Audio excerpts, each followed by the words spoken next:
Hello dear PROTON ELIC LB-8 IF users.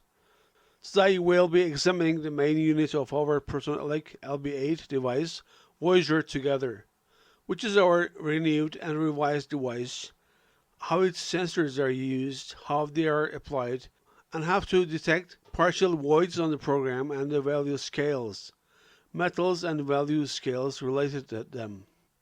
Let's now conduct an easy setup of our device together.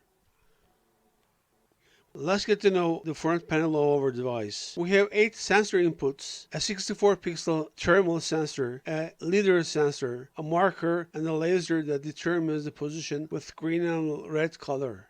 High laser light. There's a switch at the bottom. When we pull it to right, it's thermal. When we pull it to left, it performs magnetic scan. We have an on-off switch.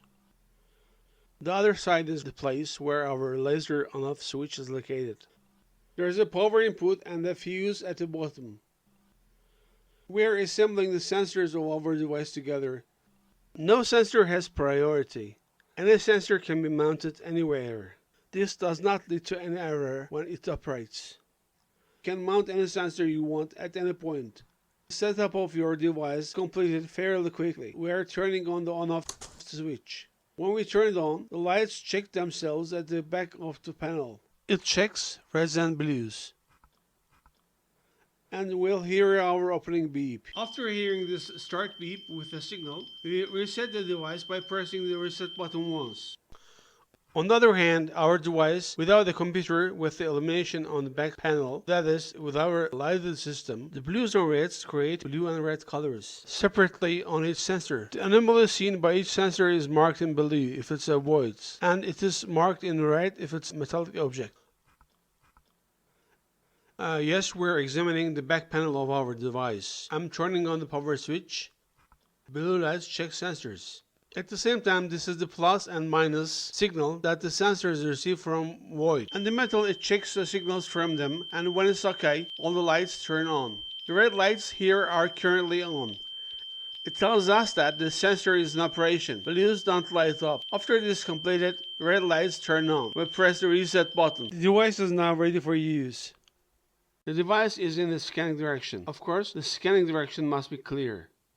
When I say clear, it should be away from the vehicles, etc., and anything that creates magnetism. When the sensor detects any anomaly, the blue and red lights will turn on at the point where the sensor is located.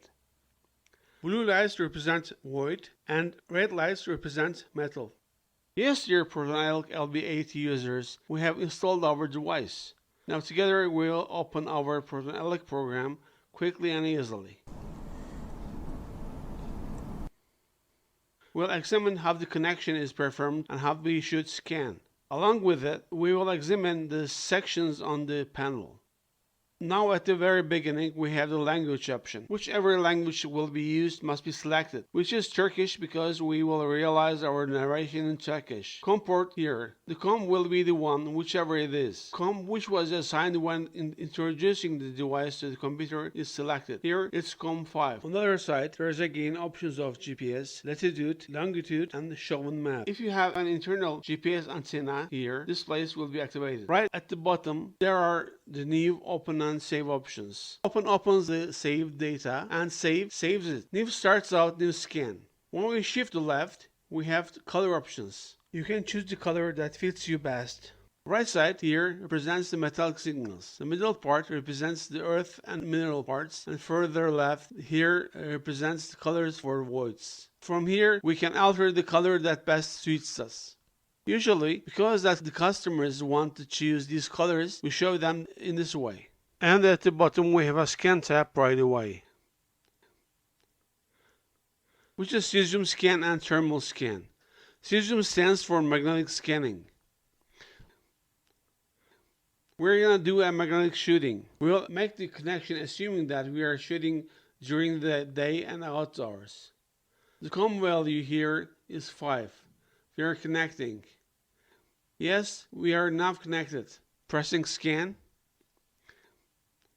As you can see here, there are 8 cursors. The cursor reflects each sensor. These 8 sensors are filled up with whatever they read out. Just on the left side, coordinates are in operation again. Sure, it only works if the GPS antenna is connected. We can see our distance automatically. We can see the calculation from the leader. When the scan ends, we stop it and wait it. If we feel the need to save our data, we press save. Because if it's a necessary shot, if it's a right shot, you should record it. There's no point in recording any unnecessary shot. We can access the saved data for later review and deeper analysis by opening the program from the desktop, shortcut, or within the program. Now I'm turning off the device, the program. I'll switch to the terminal scanning. The device must be switched off before going in terminal scanning. The switch here should be toggled to the terminal position to right side. I'm turning the device back on. Preparing my program.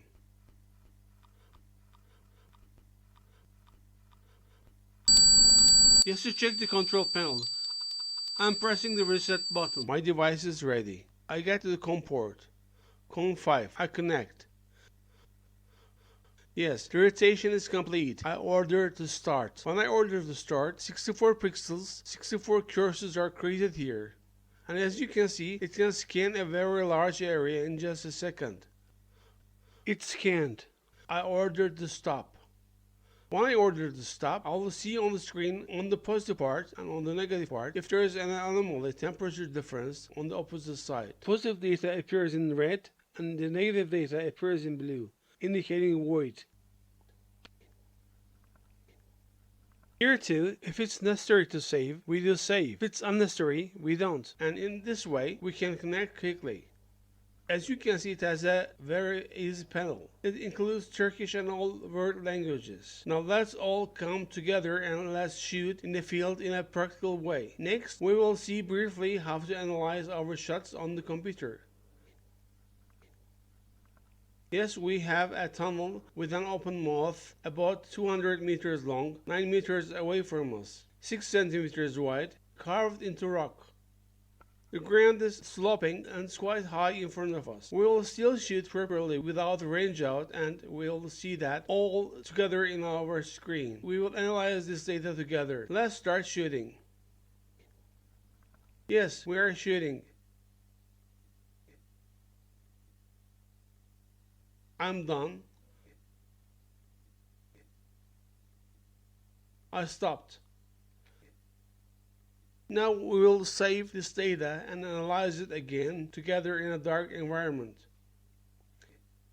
Yes, now again at our cross site we have a burial of iron, copper, bronze, aluminum, etc. which was buried about 39 years ago. It's a utility ware, which means it's a square. We'll see all together how the value of a metallic object will look like by shooting this. We'll see how a metallic object looks like. Yeah, I'm ready to shoot. Here I go. Here, the red light from the bottom left sensor is already warning me. I've started. I ran my scan. Yes, I stopped it. Recording. I keep on recording after having given the name of my chase, and it stays here for a later review. Now let's analyze the screenshots together.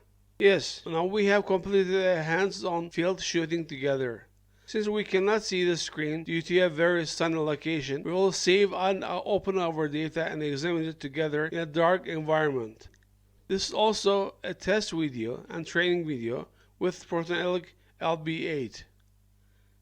Yes, it's seen here. Our tunnel starts from here and continues its extension towards here. There are some malformations. Because this tunnel is open and subjected to damage in some places, so it's a fully hand cut. So it's not very well drawn tunnel. It's a tunnel that is partially damaged in some places. Here we can see that the distance of our tunnels to us is 5 meters away and the depth is 4 meters 58 centimeters. The signal intensity increases here, of course, because that our device has 8 sensors. It can recognize a very large area in a very short time, and it has a broad perspective. It sees a much wider area than the single sensor ones. Because these parts are mineralized and inorganic, we see them as red and yellow. And this type of data coming in usually creates this type of appearance in the grounds that are cut into rocks. Yes, in the second shot, we have a metal that was buried in a field not too many years ago. We'll analyze this all together. A very interesting shooting occurred here. As seen here, we see an excavation on the loose ground, more precisely, dug on a large area. The one seen here, so that you can easily see. 1, 2, and 3, we see objects. The ground is a rocky ground. We see that it's a mineralized and rocky ground. Another rocky ground is on the right also. This middle part is already a soily area, as you can see in the shooting. There are 3 metals buried in this part. If you want to analyze it as of value, when we bring it right on the top of these, it is at low values, almost 0. This is because the buried metal has not remained in the ground for the required time. Metals or materials that do not do well for the required time will not create a magnetic field difference, so they will not create any movement in the value scale. This means even if the newly buried object is gold, yes, we can see when we come across it. But on the other hand, since it has not completed the electromagnetic phase and ionization, we cannot distinguish it here. Our device will not see and give value to the waste objects anyway. The mineralized field beside already has the same value as this one. We just made this kind of study just to show you how to use it and how the data is processed here. Our device is very easy to use and simple to install. The software responds to everything automatically. You can easily adjust and select the color options yourself. I wish you success all in advance.